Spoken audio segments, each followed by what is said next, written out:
Life is a mystery that takes on a new form every day. Sometimes it echoes through laughter, sinking deep into the heart, and at other times, it cuts through the soul as silent tears. This is a story of such a life, the story of Jagannath and Purvi, two souls separated by age, time, and ideology. Yet still, their hearts connected through a bond. The world may call it friendship, but we call it humanity. Purvi, a young girl with eyes full of dreams, but a heart that's broken, betrayed in love, rejected by her own family, and left alone in a society that only knows how to judge, not understand. She had lost everything. No support, no listener. She was alone. Truly alone. And then one day, when her courage gave in, she walked onto a deserted bridge. Dark clouds filled the sky, the wind had stopped blowing, and life was just one step away from ending. She was about to take her final breath, but life still had a sliver of mercy left for her. At that moment, fate opened a new door. An elderly man approached from the other end. Pandit Jagannath, wrinkles on his face but light in his eyes. He saw what no one else could. A soul about to break. He rushed forward and saved the girl. He held her firmly, as if to say, "Daughter, it's not yet time to end. Your life hasn't even begun." Jagannath brought her home, where his wife, Kasturba, a quiet yet kind-hearted woman, understood Purvi the moment she saw her.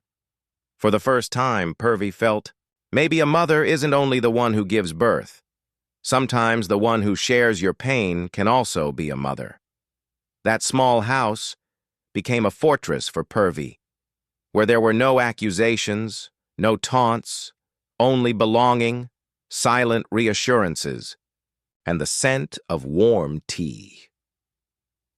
Days passed by, and slowly, Purvi began to open her wounds. She shared how love had betrayed her, how her own parents had thrown her into the furnace of blame, and how she had been ready to bury herself in the earth. Jagannath listened, silent, yet with complete attention. Then one day he said, "Daughter, the heart that's been broken is the one that finds light, and the eyes that have cried are the ones that understand another's pain."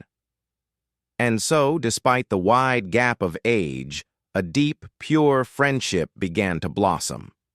Jagannath taught her how to play the veena, gave her books to read, and a new lens through which to see the world. Purvi was no longer just a guest in their home. She became the joy of Jagannath's old age. A daughter, not by blood, but by emotion. But when has the world ever remained silent?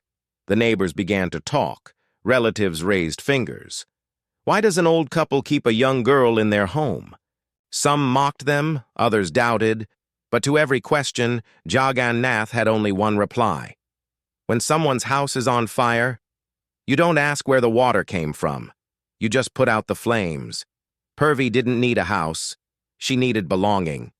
And we gave her that. With time, Purvi began to change. She not only began to smile, she began to wipe others' tears as well. She completed her education, got a job, and one day, while sitting in the temple with Jagannath, she said, "Baba, you didn't just stop me from dying. You taught me what it means to live.